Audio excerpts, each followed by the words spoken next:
2009년 약 4년 전 11월에 세계를 떠들썩하게 한 뉴스가 하나 있었습니다. 뭐냐 하면 벨기에의 수도인 브뤼셀에 어느 한 사람에 관한 이야기였습니다. 이 사람은 어떤 사람이냐 하면 교통사고로 코마, 그러니까 식물인간 상태로 있던 사람인데요, 2009년까지 23년 동안을 숨도 쉬지만 숨은 쉬고 있어서 그 나라는 법으로 그런 사람을 함부로 호흡기를 뗄 수 없는지 그냥 식물인간 상태로 23년 동안을 있게 한 거예요. 그분이 오늘 살아있는지 안 살아있는지 제가 인터넷을 안 뒤져봤습니다만 오늘까지 살아있다면 27년 동안을 살았으나 죽은 자와 방불한 그런 육신을 가지고 있는 겁니다. 미국에서는 대부분 보통이면은 그냥 이렇게 제거해서 숨을 멈추게 하고 장례를 하지요. 오늘날 사람도 그렇고 교회도 그렇고 버젓이 숨쉬고 살아있는데 우리 주님 눈에 보이기에 죽은 사람 같은 그런 교회가 사람이 있다는 겁니다. 지난주일 두아디라 교회를 살펴보았는데 그때도 말씀드렸지만 이 세상 사람들은 겉으로 드러난 행동이나 모습만 보고 판단하기 때문에 이 세상이 보는 눈, 세상이 보는 판단, reputation은 하나님께서 보는 눈과 다를 경우가 있습니다. 그게 무슨 소리입니까? 영어로 얘기하면 looks can deceive you. 겉으로 보여지는 것은 얼마든지 사람을 속일 수가 있습니다. 엊그저께 뉴스를 떠들썩한 게 무엇이냐면 남아프리카 공화국에 의족 1살 때 수술해서 태어날 때부터 양발이 잘못 태어나 양다리가 잘못 태어나서 1살 때 수술하고 제거를 해서 커서 의족을 단 아스카 피스토리오스라는 사람에 대한 기사였습니다. 작년에 런던 올림픽에서 이 사람이 그 의족을 하고서는 건강한 사람과 함께 경주를 하는데 400m 같은 경우는 준결승까지 올라가는 그런 일들을 보고 남아프리카 공화국 사람들뿐만 아니라 전 세계에서 그 사람에 대해서 정말 대단한 사람으로 보았습니다. 근데 그 사람이 발렌타인스데이에 자기 걸프렌드를 총 9mm 총을 가지고 4방을 쏴서 죽였어요. 온 나라가 충격에 빠졌습니다. 그런 사람일 줄이야 누가 알았겠습니까? 사람들 보기에는 괜찮은 것 같은데 주님 보시기에 죽은 상태에 있을 수 있다. 오늘 본문에 나오는 4대 교회가 겉모습은 아주 화려했습니다. 명성이 정말 자자했습니다. 그런데 주님 눈에는 죽어있는 교회였습니다. 이 소아시아 지방의 4대라고 하는 도시는 옛날 루디아 왕국의 수도였기도 하고 아주 활기차고 부유한 도시였다고 합니다. 사실 소아시아 지방에서 제일 먼저 화폐를 만들어 사용한 도시가 4대 도시였다고 합니다. 주위에 도로가 너무나 잘 되어 있어서 금방 쉽게 그 주위의 7도시를 마음대로 갈 수 있는, 조금만 북쪽으로 올라가면 지난주에 본 두아디라 도시가 있고 거길 거쳐서 조금만 가면 버가모가 나오고 서쪽으로는 약 54마일 떨어진 곳에 서모나가 있고 또 동쪽으로 가면 유명한 프리기아라고 하는 도시로 통하고 동남쪽으로는 빌라델비아 시가 있는데 또 거기서 여러 도시로 길들이 많이 잘 나 있어서 당시에 두아디라보다 더 훨씬 교역이 상업이 왕성했던 그런 도시였다고 합니다. 뿐만 아니라 오늘날 대도시처럼 다 대도시에 강을 끼고 있고 그 뒤쪽에 산이 있듯이 이 사대가 강을 끼고 있고 높은 산이 뒤에 있어서 적으로부터 침략을 받기에는 난공불락의 요새였다고 합니다. 도시 역사상 딱 2번밖에 그 도시가 남에게 점령된 적이 없는데, 한 번은 여러분도 잘 아는 페르시아의 고레스 왕, 주전 549년경에, 그리고 약 300년 지난 다음에 헬라 제국, 그리스의 알렉산더 대왕, 유명한 알렉산더 대왕과 안티오코스 대왕에게 점령된 적이 있다고 합니다. 또한 주 17년에는 큰 지진이 일어나서 온 도시가 완전히 파괴되는 그런 일이 있었는데, 로마의 타이베르스 황제에 의해서 도시가 재건되기도 했다고 합니다. 종교적으로는 우상신들이 많이 있었지만 특별히 그리스 신화에 나온 신들이 많았는데, 그 중에 헬라의 말로 키벨레라고 하는, 영어로 시빌르라고 하는 그런 여신을 숭배하는 사람들이 많아서 그 여신상이 있는 신전이 많았던 도시였다라고 합니다. 그런 곳에 4대 교회라는 교회가 있었습니다. 이 교회는 에베소 교회처럼 교리적으로 아주 정통을 지켜온 교회였습니다. 오늘도 주님이 언급하시는데 이단에 대한 언급이 전혀 없습니다. 그런데 7교회 가운데 주님으로부터 가장 심한 꾸중인 죽은 교회다 라는 책망을 듣고 있습니다. 이유는 사람들 보기에는 평판이 좋았지만, 살았다는 이름은 가졌지만 실제로는 죽어있는 잠자는 교회였기 때문입니다. 영적으로 하시는 말씀이죠. 먼저 1절에 보시면 예수님께서 7 영과 7 별을 가진 이라고 예수님을 표현하고 있습니다. 이미 계시록 1장 4절에서 언급했듯이 성령은 하나지만 성령께서 각각 7 교회를 찾아가시고 7 천사를 통해서 보내신 성령이기 때문에 7 영이라는 표현을 하였고, 7 별은 계시록 1장 16절과 20절에 있는 대로 7 교회를 가리키는데, 주님께서 친히 성령을 주장하셔서 7 교회를 다스리고 계시는 것을 강조하는 겁니다. 그런데 이런 주님께서 이 정통 교리를 갖고 있는 4대 교회를 향하여서 왜 죽었다라고 하셨을까요? 본문에 의하면 2절 하반절에 내 하나님 앞에 너의 행위가 온전한 것을 찾지 못했다라고 했습니다. 무슨 얘기입니까? 머리로는 정통 교리를 갖고 있는데 실제 삶에서, 행동에서는 온전하지 못했다. 예배를 드릴 때 많은 사람이 모여서 장엄하게 예배를 드리는지 알 수 없지만 성령이 역사하지 않는 교회였다. 서로 모여서 침묵하고 교제 나누는 데는 재미있게 교제했는지 알 수 없지만 교회 자체 내에 생명력이, 역동성이 없었다라고 얘기합니다. 아니, 어떻게 해서 정통 교리를 가르침을 받고 배웠던 4대 교회가 성령의 역사가 멈추어지고 죽은 교회가 됐을까요? 아니, 오늘날도 교회나 성도들에게 언제 어떻게 이런 위기가 올까요? 내용보다는 형식에 치중할 때, 내적인 것보다는 외적인 것에 치중할 때입니다. 겉으로 예배를 드리는 건 좋은데 그저 의미 없는 습관적인 타성에 젖은 예배가 되어버렸다.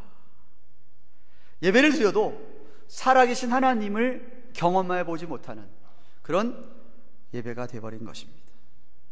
또한 행함에 있어서도 믿음이 이론적인 믿음만 갖고 있어서, 말은 너무너무 잘합니다마는 행동에 있어서, 행함에 있어서는 믿음의 생활을 나타내 보이지 못하는 경우입니다. 입술로만 믿을 때입니다. 바리새인처럼 위선적인 믿음을 가질 때입니다. 아니, 현실의 안주에서 그저 안에 열심이나 열정을 잃어버렸을 때, 그때가 이미 위기가 찾아온 겁니다. 그리고 어쩌면 잘못된 제도라든가, 제도는 괜찮은데 제도를 운영하는 사람들에게 문제가 있을 경우에, 교회도 유기적인 조직이기 때문에 어떤 제도가 필요합니다. 그런데 이 제도가 교회를 교회답게 하는, 그 사명 감당하는 그 기능을 돕기 위한 수단이 되어야 되는데, 제도 자체가 목적이 되어서는 안 됩니다. 예를 들면 교회가 직분자가 필요해서 직분자를 세우는데, 직분자를 정말 잘 세워야 됩니다. 하나님 나라 확장을 위한 그러한 그 사명 감당을 위한 직분이 되어야 되는데, 아무것도 하지 않으면서 그저 자기 자신을 나타내기 위한, 명예를 위한 직분이 될 때 성령께서 역사하지를 않습니다. 교인을 돌보지도 않으면서 행실의 본이 되지도 않는 그런 지도자들, 그런 장로나 안수집사나 권사, 그런 사람들을 세우는 것부터가 문제가 되는 것이죠. 제도가 문제가 있는 게 아니라 사람이죠. 어떤 사람이 세워졌느냐, 어떤 모양으로 일을 감당하느냐. 그래서 잘못 세울 때에 성령의 역사를 막는 걸림돌이 되는 것입니다. 그렇게 죽어서 잠자는 교회, 성령의 역사가 멈춘 4대 교회에게 우리 주님께서 오늘 5가지 명령을 하고 계십니다. 첫째는 깨어라. 2절 상반절에 너는 일깨워 라고 우리말 번역이 되어 있지만 실제로는 한 단어로 쓰였습니다. 영어로 얘기하면 wake up, 깨라. 이미 30여 년 전에 사도 바울이 에베소 교회를 향하여 서신을 쓰실 때에 이렇게 말씀하신 적이 있습니다. 그러므로 이르시기를 잠자는 자여 깨어서 죽은 자들 가운데서 일어나라. 그리스도께서 비추시리라. 에베소 5장 14절에 그렇게 주님께서 명령하신 적이 있습니다. 영적인 잠에서 깨어나라는 말씀입니다. 정신을 차리고 파수하라는 뜻입니다. 여러분 생각해 보십시오. 파수꾼이, 보초를 쓰는 사람이 전쟁 중에 잠을 자고 있다고 한다면 그 파수꾼이 속한 군대는 전쟁에 10중 8구 집니다. 질 수밖에 없습니다. 깨라는 말씀은요, 우리의 약점을 경계하라는 뜻입니다. 여러분 만약에 갖고 있는 나쁜 습관, 못된 기질, 말의 실수, 육체의 가시, 그런 것이 있다면 그것을 인정하고 하나님 앞에 진솔하게 성직하게 나아가서 하나님께 고백을 하고 하나님께 도움을 요청하라는 말씀입니다. 자기 자신에게 좀 솔직해지라는 말이에요. 바울은 자기 자신의 약점을 다 드러냈었습니다. 정말 정직했던 사람입니다. 성경을 보십시오. 바울 서신서를 보십시오. 나는 죄인 중에 괴수다.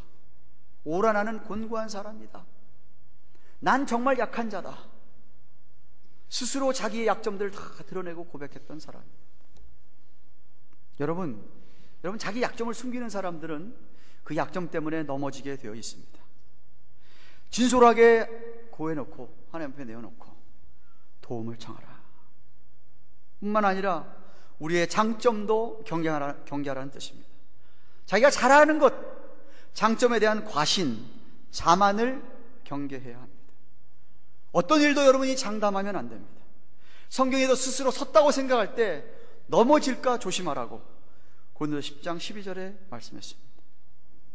그리고 여러분, 결코 무슨 일을 하든지 생산적이지 못한 일,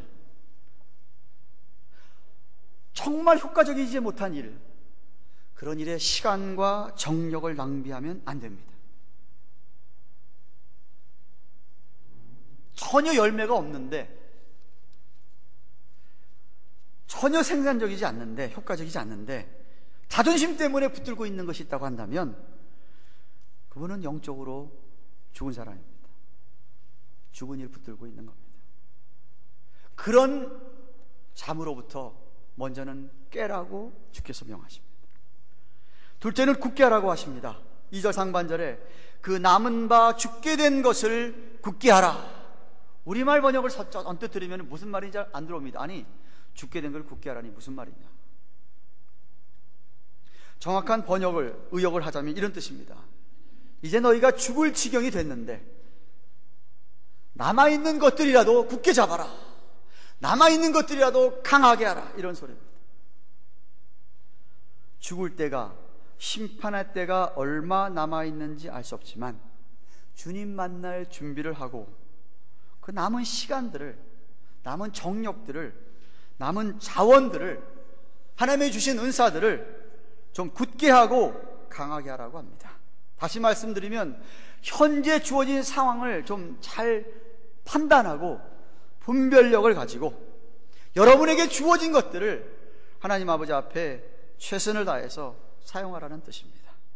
여기 굳게 하라고 하는 헬라의 단어는 초대교회의 교인들을 양육할 때, 훈련시킬 때 쓰여졌던 단어입니다.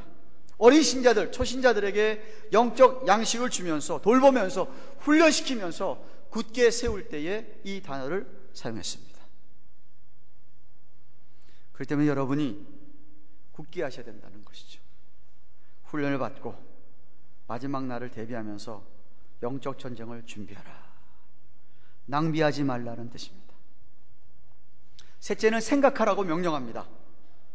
3절 상반절에 그러므로 내가 어떻게 받았으며 어떻게 들었는지 생각하고 명령형으로 쓰였습니다. 이 말씀은 너희가 어떻게 성령을 받았으며 어떻게 십자가의 복음의 말씀을 들었으니 그 들었는지를 좀 생각해라. Remember, 기억하라는 말씀입니다. 처음 내가 복음을 듣고 회심할 때 주님의 은혜에 감격하여서 성령을 받고 하나님의 그 큰 사랑을 체험하고 내가 정말 믿음으로 살고자 한 때, 그때를 돌이켜 기억 좀 해보라 라는 말씀입니다. 아직도 너희 안에 내주하고 계신 성령님을 좀 생각을 하고 내 몸이 성령의 전인 것을 좀 기억하라는 말씀입니다. 받은 구원, 받은 성령의 은사들을 기억해라. 넷째는 지키라고 명합니다. 계속해서 3절 상반절에 뭐라고 얘기합니까? 그러면 내가 어떻게 받았으며 어떻게 들었는지 생각한 다음에 지키어, 그것도 한 단어로 명령형으로 쓰였습니다. 말씀을 붙잡고 순종하라는 소리입니다. 현재형, 지속적으로 한 번만 듣고 순종하는 게 아니라 계속해서 말씀을 실천하려고 몸부림치라는 명령입니다. 하나님을 사랑하는 마음으로, 주께 헌신하는 마음으로, 충성심으로 하나님의 말씀을 지켜라. 입으로만 말고 삶으로 보이라는 말입니다. 그리고 다섯째 마지막으로 회개하라고 하십니다. 3절 상반절에 그러므로 내가 어떻게 받았으며 어떻게 들은 생각하고 지키어 회개하라. 4절에도 보면 영적으로 죽어있는 자들을 옷이 더럽혀졌다는 표현을 쓰고 있습니다.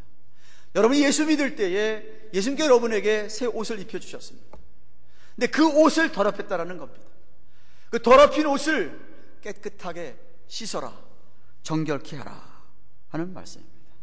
주님 앞에 잘못 살고 주님 앞에 말씀대로 살지 못한 것이 있으면, 잘못된 태도나 행동이 있었다면 회개하고 고쳐서 돌아서라는 뜻입니다.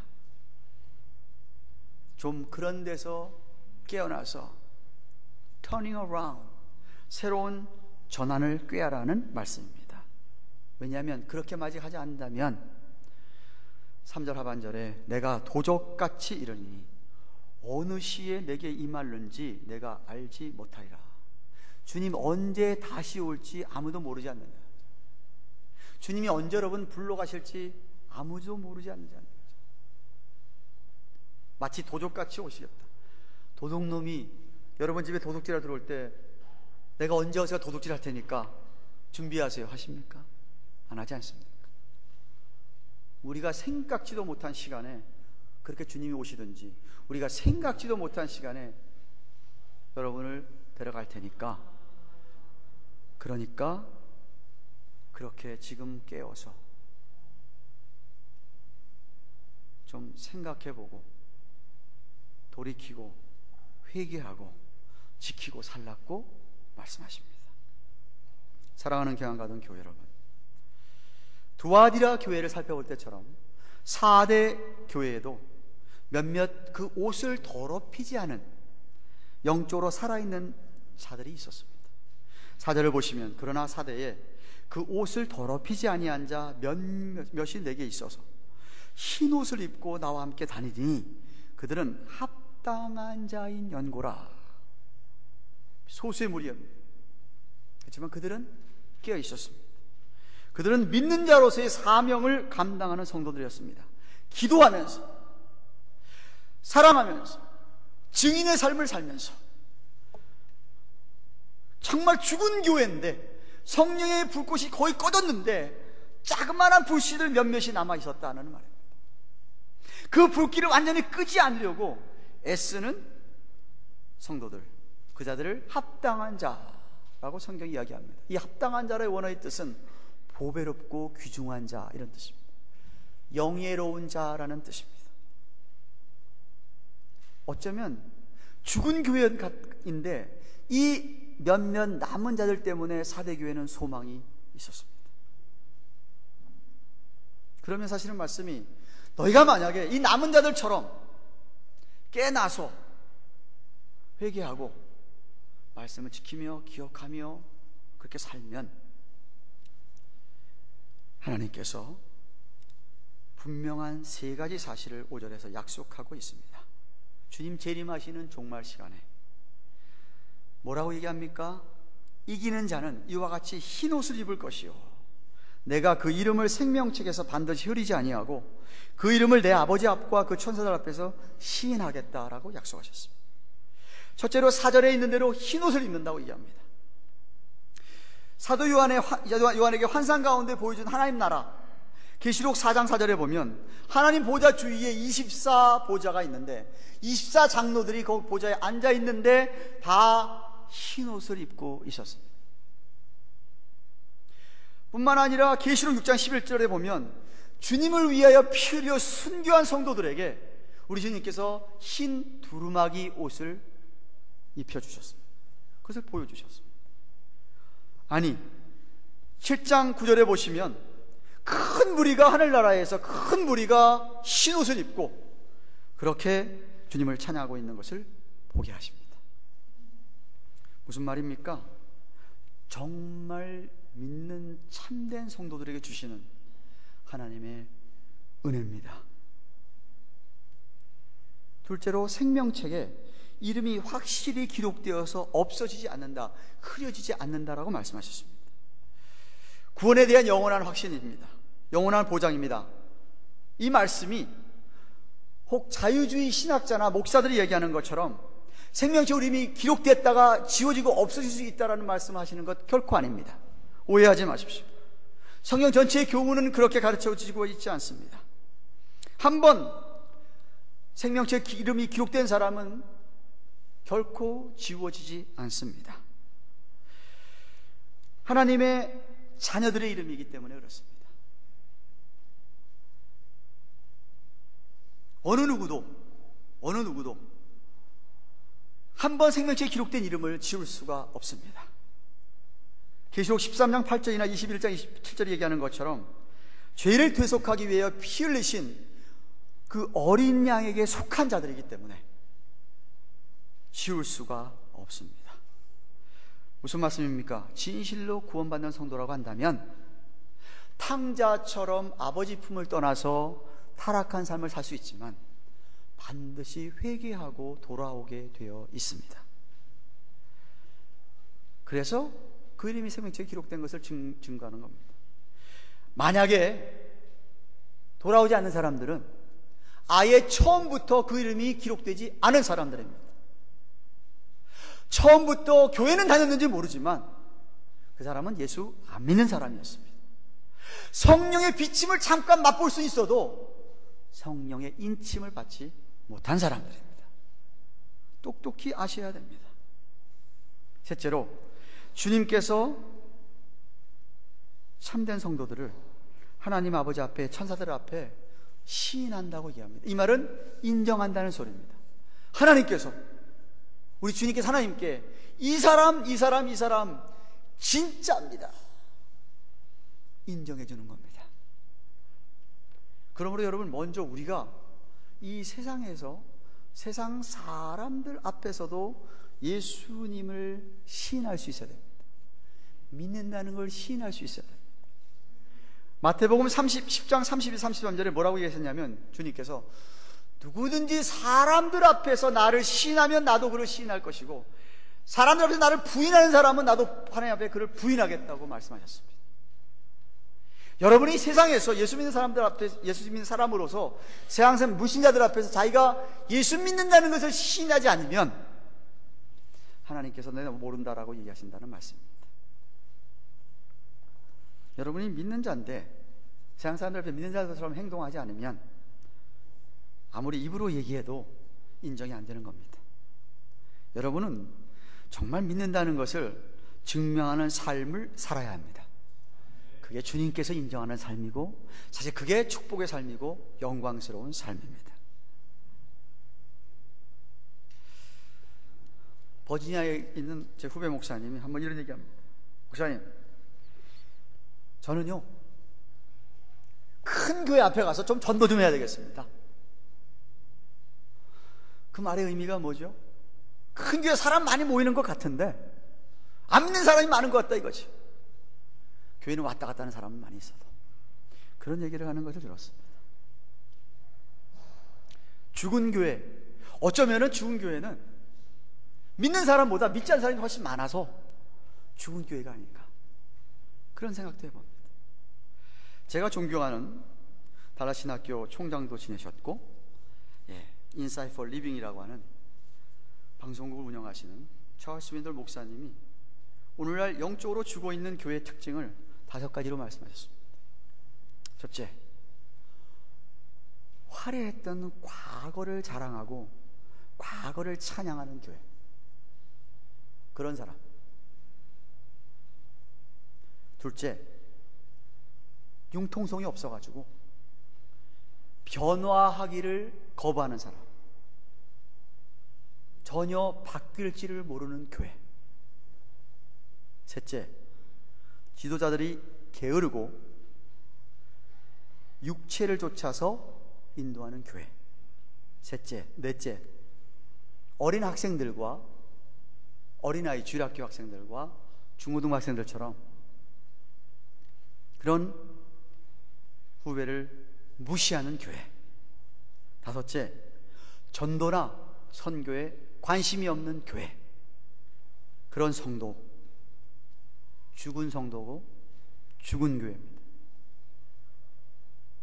공감이 가지 않습니까? 우리는 어떠합니까? 여러분 어떻습니까? 과거를 먹고 살지 않습니까? 과거에 내가 그렇게 잘 믿었었는데, 과거에 내가 어땠는데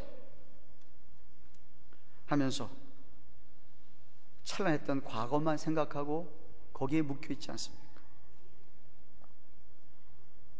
전혀 여러분 삶에 변화하려고 하는, 뭐 좀 바뀌려고 하는 그런 모습이 전혀 없지 않습니까?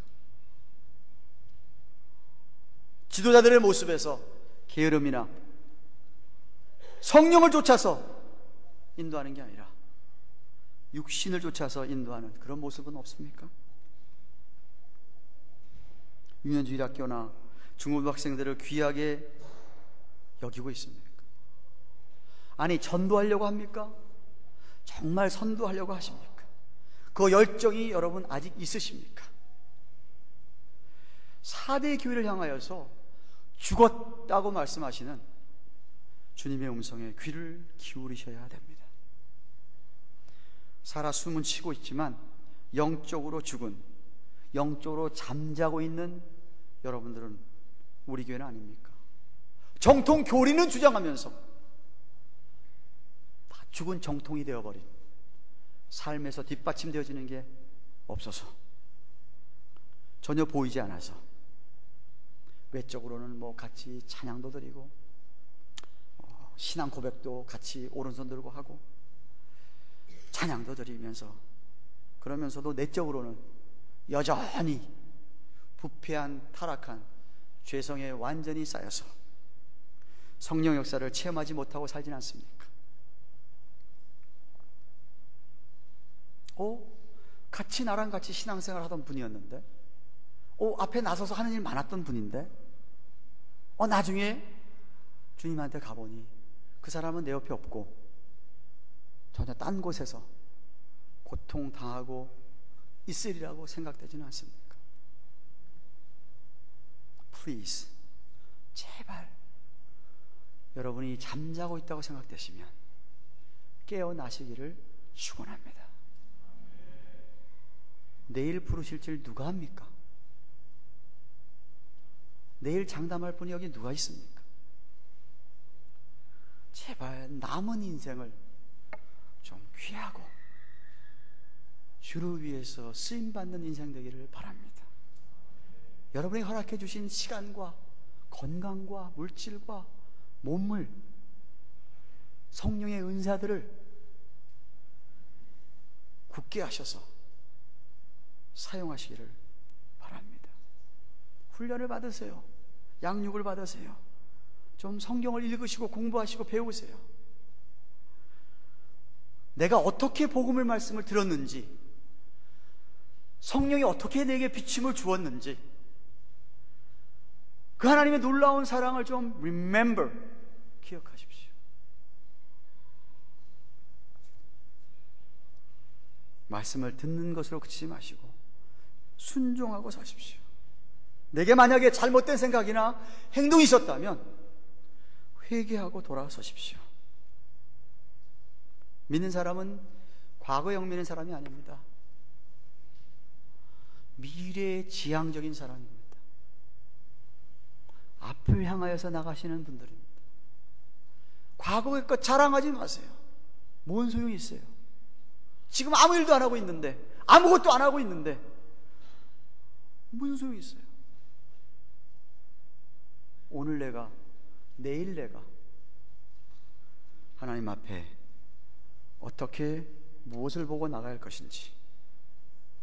예, 저희 교회는 아주 정통적이고 정통교회를 지키고 보수적인 교회입니다. 근데 그 말씀은 메시지가 그렇다는 얘기예요. 말씀만큼은 절대 타협이 없고, 종교개혁주의자들이 외쳤던 500여 년 이전에 외쳤던 정말 이 말씀대로만 전하고 지키고 살려는 그런 교회입니다. 그러나 21세기를 맞이해서 바뀔 게 있으면 바뀌어야죠. 방법이 좀 달라져야죠. 그런 것조차도 못 받아들이고 고리타분하게 전혀 변할 생각 안 하신다고 한다면 죄송하지만 영적으로 죽은 자입니다. 죽은 정통 붙들고 있는 겁니다. 변화를 두려워하지 마세요. 그래야 사탄 마귀를 읽을 수가 있습니다. 만약 여러분이 그렇게 내가 깨어 있어서 기억하고 지켜 돌이켜서 여러분이 그렇게 사신다면 우리 주님께서 여러분에게 흰 옷을 입혀주실 때가 옵니다. 생명책의 이름이 결코 지워지지 않습니다. 남은 자들, 이긴 자들이죠. 주님께서 하나님 앞에 저분은, 저 사람은, 저 목사는, 저 장로는, 저 집사는 이긴 사람입니다. 하나님 인정을 받게 될 날이 옵니다. 정말 바랍니다. 우리 교회는 4대 교회의 이 몇몇 살아있던 자들, 깨어있던 자들, 그런 사람들이 대다수를 이루어가는, 아니 전부이기를 주님의 이름으로 축원합니다. 기도하십시다. 주신 말씀 생각하면서 혹시라도 주님께서 나를 쳐다보면서, 우리 교회를 보면서 혹시라도 죽어있는 모습이 있지 않은가, 그렇다면 주님 깨어나기 원합니다. 굳게 하기 원합니다. 생각하기 원합니다. 지키기 원합니다. 회개하기 원합니다. 살아있는 교회, 영이 살아있는 우리 모든 성도들, 그래서 주님께서 흰 옷을 입혀주시고 생명책 이름이 흐려지지 아니하고, 그리고 우리 주님이 인정해 주시는 바쁜 우리 모두가 되도록 하나님 축복해 주시옵소서. 과거에 집착하지 않고 과거에 얽매이지 아니하고 앞을 향하여 나아가는 미래지향적인 남은 것을 정말 굳게 해서 하나님 아버지 앞에 한번 쓰임받는, 내일 주님이 오신다 하더라도 오늘 내가 하나님 앞에 그렇게 살아드려서 정말 주님께 칭찬 듣는 우리가 되게 해주세요. 한번 여러분 통성으로 하나님 앞에 간절히 기도하시기 바랍니다. 기도하십시다. 고마우신 하나님 아버지 감사합니다. 오늘은 4대 교회의 차례가 되어서 말씀을 같이 묵상했습니다. 겉은 화려하고 많은 사람들이 모여서 예배했는지 모르지만 우리 주님께서 죽은 교회라고 책망하십니다. 깨라고 하십니다. 기억하라고 하십니다.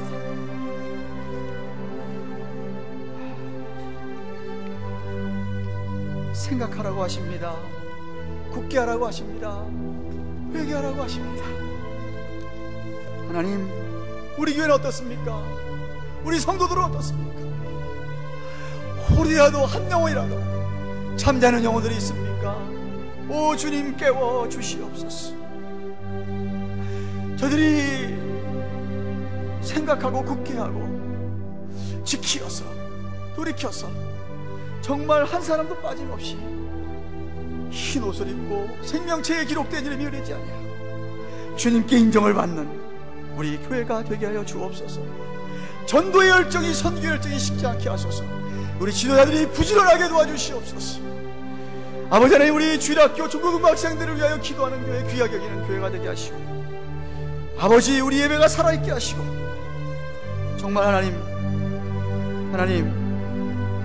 정말 주님 변화하기를 주저하지 아니하는 정통교회를 붙잡되 메시지는 보수되 얼마든지 변화할 수 있는, 바뀔 수 있는 우리가 되도록 축복하여 주시옵소서. 감사드리고 예수님의 이름으로 기도합니다.